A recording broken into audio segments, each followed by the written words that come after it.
এবং বন্ধুগণ, আমির জামাত ডাক্তার শফিকুর রহমান আপনাদের সকলকে সালাম জানিয়েছেন এবং এই আন্দোলনে গত রাত থেকে আপনারা যারা এখানে অবস্থান করছেন করবেন, আমরা এই আন্দোলন সফল না হওয়া পর্যন্ত আশা করি বর্তমান অন্তর্বর্তীকালীন সরকার সহযোগিতা করবে এবং ছাত্র জনতার এই দাবি বাস্তবায়নে তারাই এগিয়ে এসে ভূমিকা পালন করবে। ছাত্র জনতা আবার জীবন জোর আবার গুলির মুখে দাঁড়াক, সেটার জন্য অন্তর্বর্তীকালীন সরকার অপেক্ষা করবে, এটা আমাদের জন্য দুর্ভাগ্যজনক। সুতরাং ভাই এবং বন্ধুগণ, আমার সম্মানিত শ্রমিক ছাত্র জনতা ভাই বোনেরা, আজ এখানে আমাদের ছোট বাচ্চারা আবার নেমে এসেছে। আমি সাংবাদিক ভাই বোনদের কাছে অনুরোধ করতে চাই, আমাদের ভাইয়েরা, আমাদের বোনেরা, আমাদের ছাত্র জনতা, আমাদের জুলাই যোদ্ধারা, আমাদের শহীদ পরিবার, আমাদের আহত বন্ধুত্বরা এখনো যখন পুনর্বাসিত হয় নাই, তার আগে বিচার সংস্কার সম্পন্ন না করে আবার আরেকটা ঠুনকো নির্বাচন দিয়ে জাতির সাথে তামাশা করতে দেওয়া হয়। কারণ এরকম নির্বাচন আমাদের অবশ্যই প্রয়োজন, কিন্তু বিচার এবং সংস্কার ছাড়া জাতির প্রত্যাশিত নির্বাচন বাস্তবায়ন অসম্ভব। সেজন্য আমরা দাবি জানাতে চাই, অবশ্যই দ্রুত সময়ের মধ্যে ছাত্র জনতার এই দাবিকে সামনে রেখে আওয়ামী লীগকে নিষিদ্ধ করে বাংলাদেশের জনগণের দাবি বাস্তবায়ন করবেন। মাঝখানে যুবলীগ, স্বেচ্ছাসেবক লীগ আর এই সমস্ত ডালপালা কাটার ষড়যন্ত্র করে আমাদের এই ছাত্র জনতাকে আর ঘরে ফিরিয়ে দিতে পারবে না। নতুন আর কোন প্রহসন করার প্রয়োজন নাই। প্রহসনের জন্য 8 মাস সময় এনাফ ইজ এনাফ।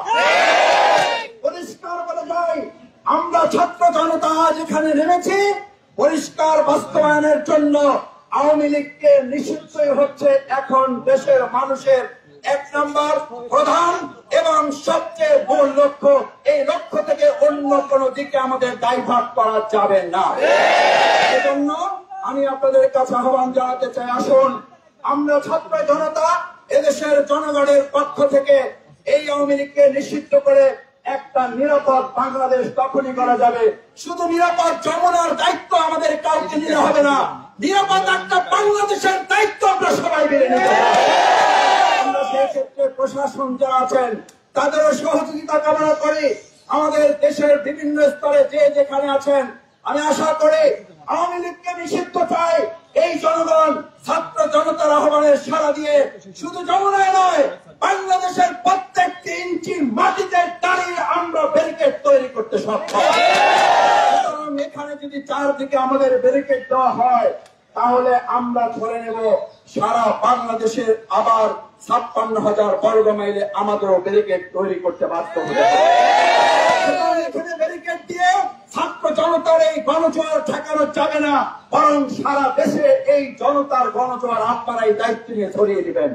আমি মনে করি সেটি দায়িত্ব আপনারা নেওয়ার প্রয়োজন নাই, বরং আলোচনার ভিত্তিতে দ্রুত সময়ের মধ্যে আওয়ামী লীগকে নিষিদ্ধ করা এবং তার আগ পর্যন্ত আমার সম্মানিত ঢাকা সিটি কর্পোরেশনবাসী, দেশবাসী যে যেখানে আছেন, আমার সন্তানকে যারা গুলি করে হত্যা করেছে, আমার মায়ের বুক যারা খালি করেছে, আমাদের ভাইকে আহত বন্ধুত্ব করেছে যারা, অবশ্যই তাদেরকে নিষিদ্ধ করে তারপরে আমরা ঘরে ফিরে যাব।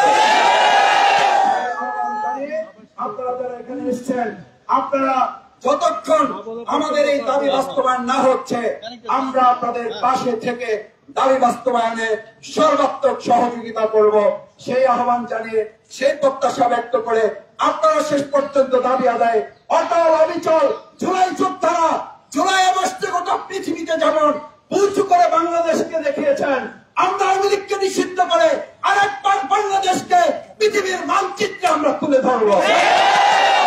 সেই প্রত্যাশা ব্যক্ত করে আমার সম্মানিত ছাত্র জনতা ভাই বন্ধুদেরকে ধন্যবাদ জানিয়ে, কৃতজ্ঞতা জানিয়ে, অভিনন্দন জানিয়ে, গতকাল থেকে রাত থেকে আপনারা কষ্ট করে এখানে আছেন, আমির জামাত ডাক্তার শফিকুর রহমান আপনাদের সাথে এই সমস্ত বিষয়ে তিনি ওয়াকিবহাল আছেন, খোঁজ খবর রাখছেন এবং তিনি আপনাদের আন্দোলনে সহমত পোষণ করে এটিকে আওয়ামী লীগ নিষিদ্ধের এই দাবির সাথে বাংলাদেশ জামাত ইসলামী একাত্মতা ঘোষণা করে সামনের দিকে আন্দোলন এগিয়ে নিয়ে যাওয়া, দাবি বাস্তবায়ন করা আমরা সম্মিলিতভাবে করব ইনশাআল্লাহ।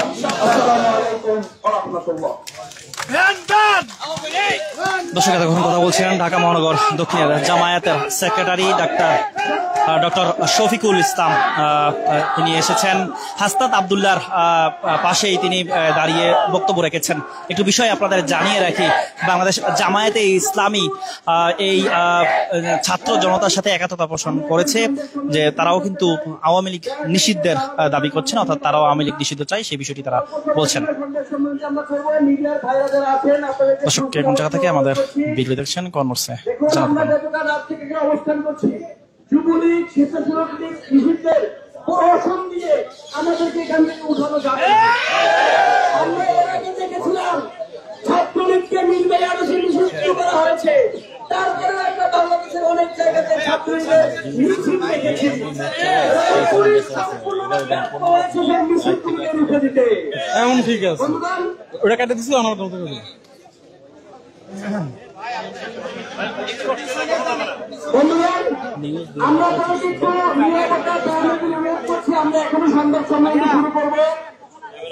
আমরা গতকাল রাত থেকে দেখেছি দল মত ধর্ম নির্বিশেষে বাংলাদেশে জুলাই অভ্যুত্থানপন্থী সকল ছাত্র জনতা শক্তি এই যমুনা ভবনের সামনে এসে মিলিত হয়েছে।